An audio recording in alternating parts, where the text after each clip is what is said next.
What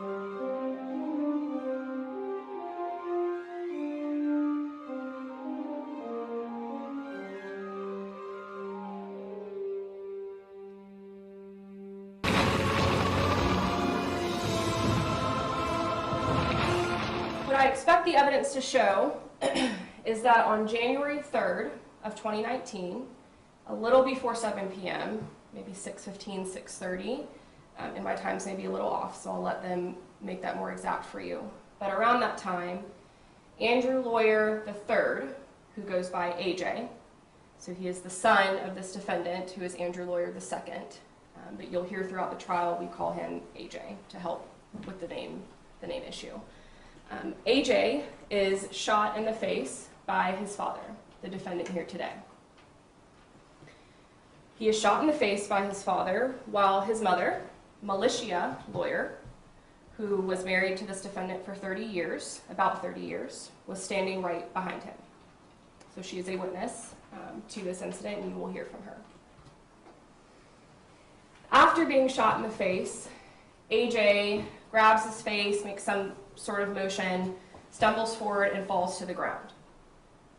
While he is on the ground, this defendant shoots at him again, but he misses. Upon the second shot being fired, AJ jumps up, realizing that, okay, shots are going to keep coming at me, or at least that's what he's thinking. Jumps up, kind of stumbles around the room, walks towards an area of the room where there's another door that you can take to get through another door to get out of the house.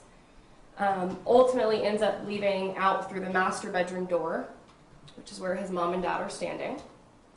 Upon leaving through the master bedroom door, this defendant, still standing there with his wife, they're sort of going over the gun. Mom is grabbing his hand to get the gun from him.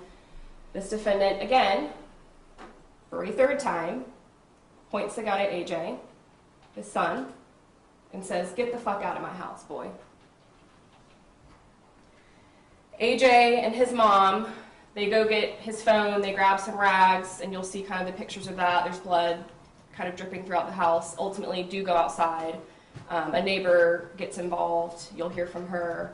911 is called by this defendant, and ultimately law enforcement arrives, and then here we are. So I'm sure you were asking yourself, okay, well, what happened before this? Something else happened this day? Yes. So again, I will let the people who were there give you the exact details of what was said, but I will give you a bit of an overview. AJ is in the kitchen fixing dog food for his dog, Lila. He uses olive oil for this dog food. Mom, Militia, she works a night shift at TMH, so she is getting ready to go to work. AJ is in the kitchen, Mom comes in the kitchen. Okay, do you have to work today? What are you planning on doing today? Whatever, small talk. AJ says, "Mom, where's the olive oil? I need to put it on Lila's food." Mom goes and gets the olive oil. Defendant overhears this. He's sitting in the living room. Defendant comes into the kitchen and asks, I guess his wife or whoever is in there, AJ and his wife, "Why is he using our olive oil? Why is he using our olive oil? Why is he using our olive oil? Why is he using our olive oil? Why is he using it?" His wife responds, "Well, it's not ours. It's his. He bought it. And it's his dog. So if that's what he wants to do. That's what he wants to do." AJ lives in this house, purchases certain items that he uses for Lila and that kind of stuff. So some of his stuff is in the kitchen. Lila comes into the kitchen because she hears him shaking the food or stirring the food. This defendant proceeds to kick. Defendant proceeds to kick Lila, the dog. AJ's response is something along the lines of, "What the fuck?" This defendant runs into AJ's face. "Fuck you gonna do about it? You got a problem with it? Matter of fact, get the fuck out of my house. You and your dog. Get out."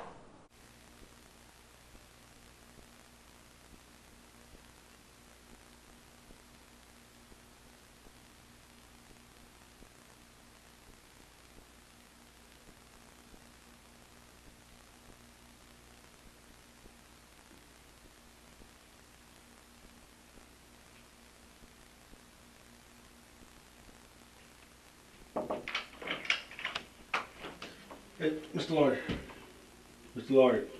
Hey, sorry, didn't mean to frighten you there. What we're gonna do, we're gonna take some pictures of you, make sure, you know, of your hands and everything on you. You want any water, are you good, or you want something to drink? No? And then we're gonna, you had some blood on you, you said? Yes? Not anymore. What happened to it? I scratched it off. You scratched it off? Why would you do that? You didn't want it on you? Okay. Where was it at? What? Where was it at on your body? Right here on my inside. Okay. We just may take a quick swab of it, okay? But we got one of our evidence detectives out here, crime scene, and she's gonna take some pictures of you, okay? Mm-hmm. You good? You want anything to drink? Did you use the restroom or anything? No. Okay.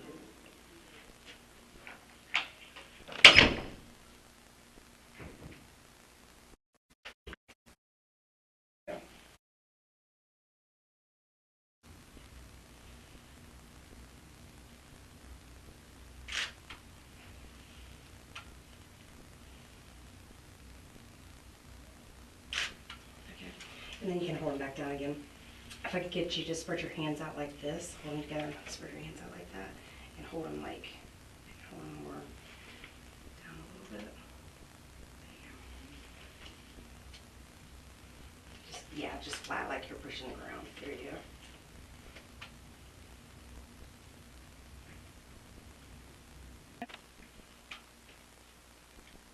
Hold it up just a little bit for me. There you go. A little bit more. There you go.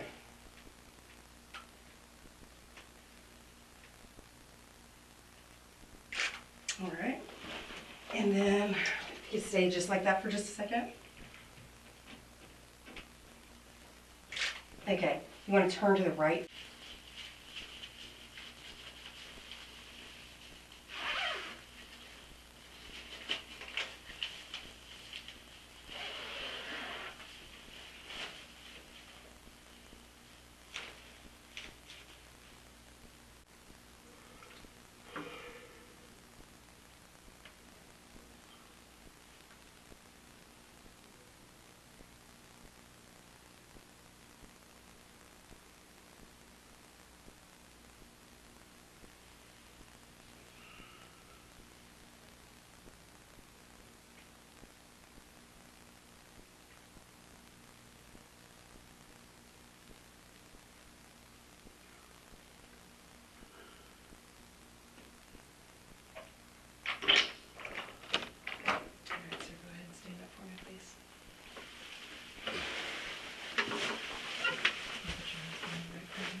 Kevin, you good?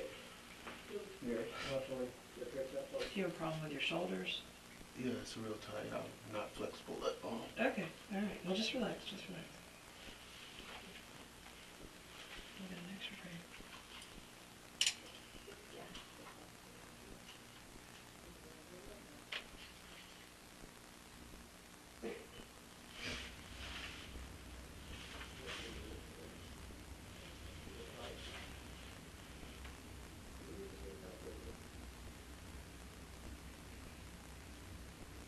Wiley, I need a key also, please, sir.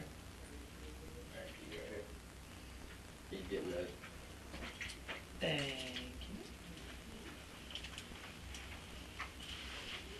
you. You're okay. You can still relax here.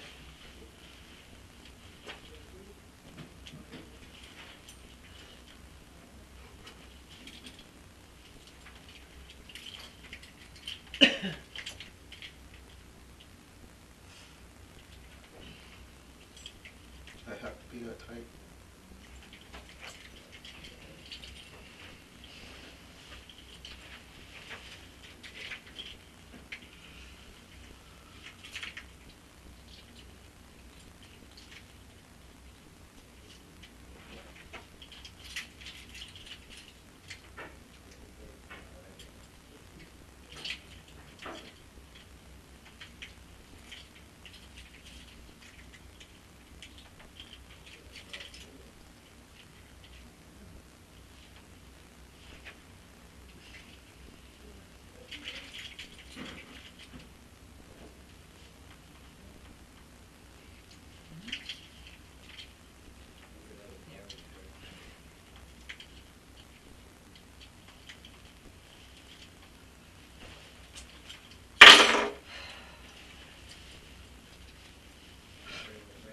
What's wrong with your, why are you flinching so much? What's wrong with your wrists? Say again? Why are you flinching so much? What do you Do mean? you have like a medical problem with your wrists? Oh no, I'm just trying to stay as loose as I can.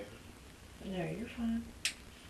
It feels like you're tightening up because it's like painful. I'm just making sure you don't have like a medical problem or something with your arms. Anyone have an extra set for me?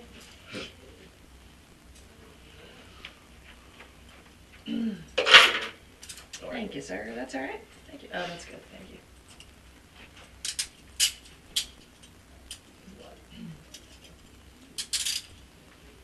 These are very efficient.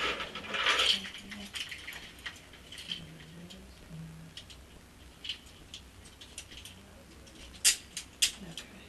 Grab the wrist, please.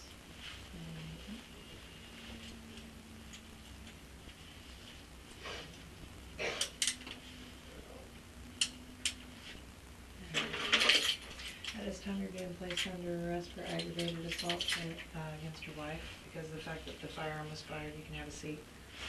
Because of the fact- Have a seat. Because of the fact that the firearm was fired with her in the room. And you're also being charged with attempted murder for shooting your son. So we're going to be taking you to jail in just a few minutes. We're just going to be getting some stuff together for that. And then we'll be transporting you over there, okay? Do you have any questions about anything? Okay.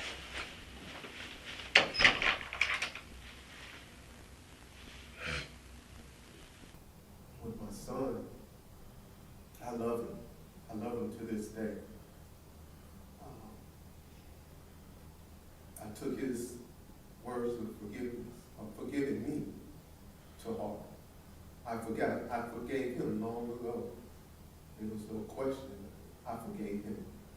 But it didn't still mean that I would not defend myself and try to not be in this position. Defending myself and try to not be in this position does not mean that I do not love him or that I do not take responsibility for what I have done. The totality of my life and all that I have done in my life should not have been negated by one bad mistake. But very much it may very well be. And if that's the case, then that's the case. I will take the punishment.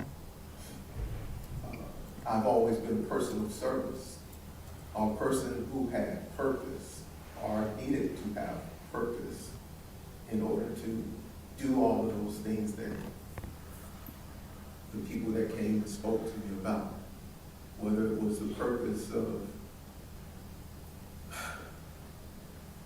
of supporting Florida A&M University and its alumni association, its sports department, its Marching 100 or whatever that I was involved with, or whether it was Little League, baseball, football, flag football, basketball, where I coached and mentored young kids, whether it was my professional life and making sure that my clients were served. But most importantly was whether it was my family. Purpose driven. And I have been purpose driven in that respect for most of my life. All of pretty much my adult life.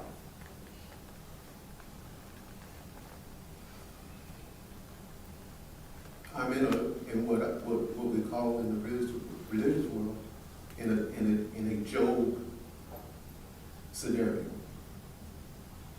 I've lost my family, meaning I no longer have my wife, my kids, lost my home, the house that I built from the ground, laid all of the floors in the house, painted the walls, painted them, kept the lawn up, lost all of that,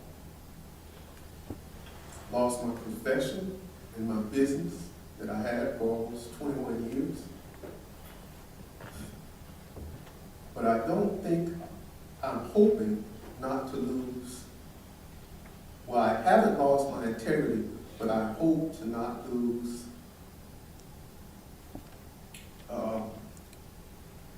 reputation. My reputation was very important to me.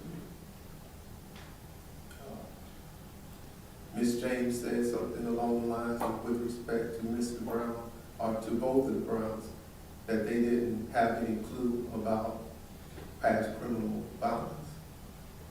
Well, they wouldn't, because they're professional people, and they wouldn't. I thought it curious that she didn't ask for the Crutchfield, or Brother Bird, or even my dad, those questions, because they would have had knowledge of it.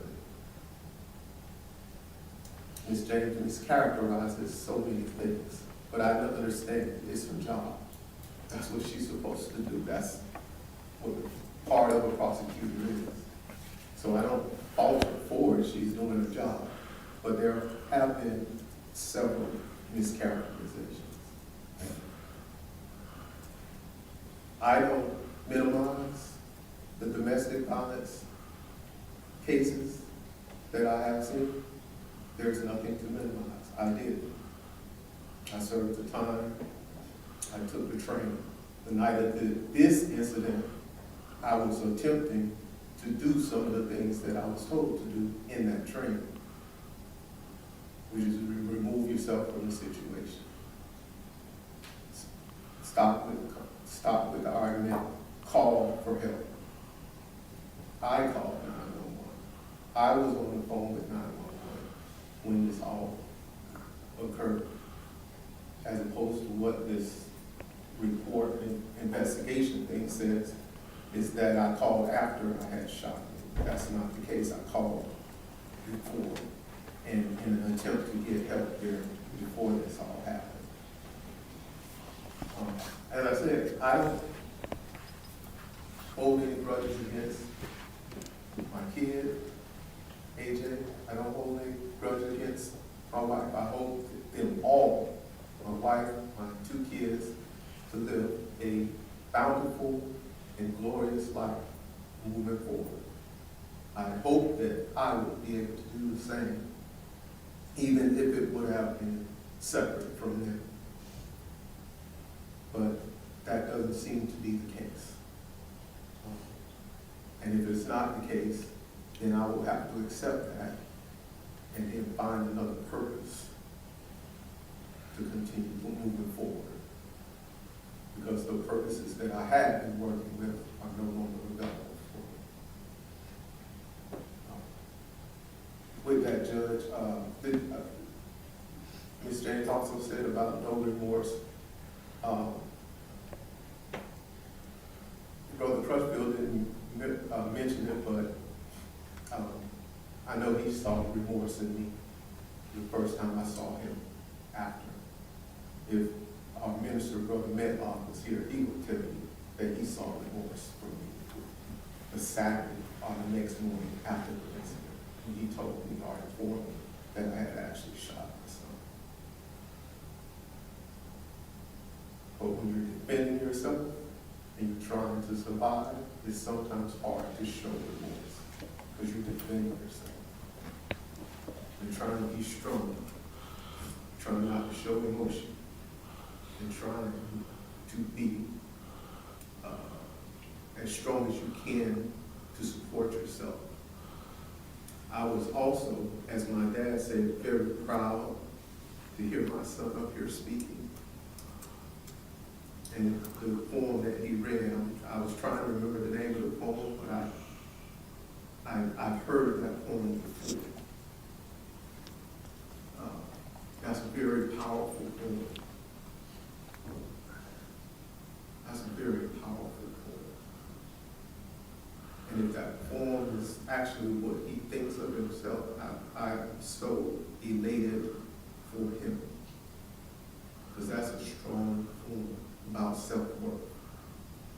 And knowing that your self-worth is not given to you by someone else, but it's within you.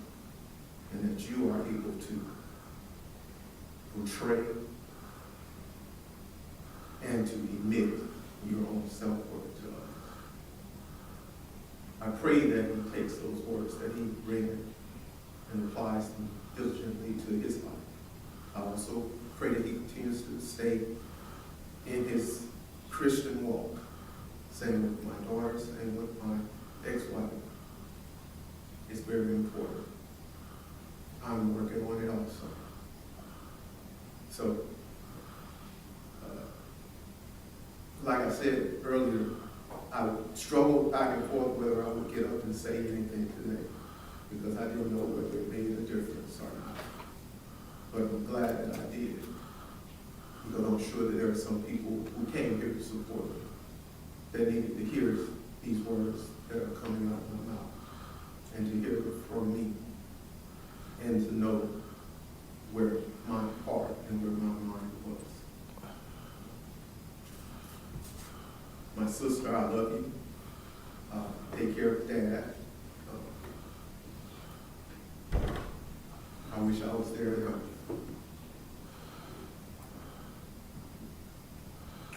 That's all I have, sir. Thank you.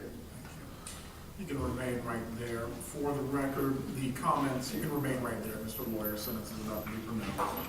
The comments of Mr. Byrd will be considered as a part of the sentencing this afternoon, although he's not here to give them once again for the recording. What he stated and what the defense originally presented, that information along with what is recorded now will all be considered as a part of the sentence today. And Judge, if I may, just one thing, I've told the defense about this. This is mainly for record purposes, because really regardless of the sentence that he gets, it'll never be paid, but there is restitution. It's $19,466.98. I sent a copy over to the defense of where those expenses came from, but I just wanted to make sure that was at least on the record, the amount that was owed.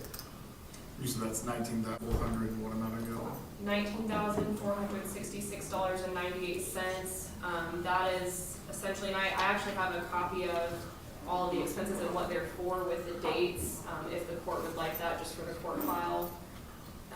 I did provide it to the defense. Mr. Davis, is that amount contested in any way? Judge, honestly, I just got that this morning. I have not even had a chance to mention it to Mr. Lawyer. I had a chance to glance at the spreadsheet. It appears to be, expenses related to AJ's care, co-payments, things with the hospital. At first glance, there was nothing I could see that was contestable, but Judge, if you could just maybe reserve for 60 days so I can give Mr. Lawyer a copy of that so he can see it for himself before we the jurisdiction of the court for restitution purposes. So you can take a look at that.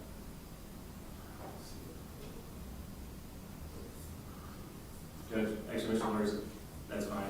Order the $19,000 in restitution. Very well. Can we make this document part of the court file, Judge? And this is what I sent to the defense. Will be States Exhibit 1. Is there any objection to this being entered? No objection. States 1 is entered at this time, the medical expenses being sought as restitution.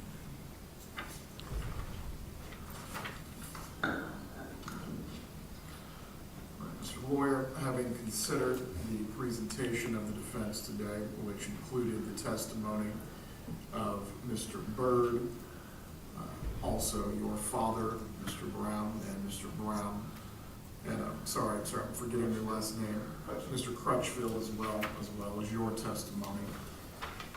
And also considering what the state has presented today, the statements of both your son and your ex-wife, considering that argument and also looking at section 921.0026, subsection 2, subsection F, I will find in the record of the trial there is grounds to consider that the victim was an initiator, willing participant, aggressor, or provoker of the incident.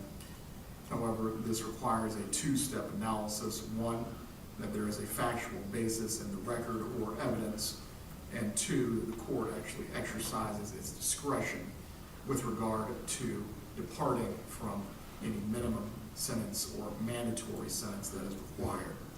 As to the second part of the analysis, I am going to decline to exercise my discretion, and I'm going to explain to you why. As it relates to this case, and what I heard, listening to the testimony, listening to your testimony, the evidence of all the witnesses, it was particularly striking to me when it came to the opportunity, essentially, for you not to use the weapon, that was the part that was always really the hang-up for me. And I'm sure in that moment when you believed that you were defending yourself, you were looking at your son who bears your name, and you still fired a gun at him twice. The jury's verdict is the jury's verdict. With that being said, I'm going to sentence you today to 40 years in the Department of Corrections. 25 of those years will be served as a minimum mandatory pursuant to section 775.087. Restitution will be ordered in the amount of $19,466.98. The clerk, please give the fines, fees, and costs applicable in this matter. Yes, sir. The costs and fees are $2,625 plus the $50 application fee, the $100 legal assistance lien, and $100 cost of prosecution. Mr. Davis, is there any legal objection to those fines, fees, or costs being assessed? No, Your Honor. They will be ordered in that amount, $2,625, a $100 cost of prosecution. You have 30 days to appeal. If you desire to do so, you will be fingerprinted at this time. We are in recess.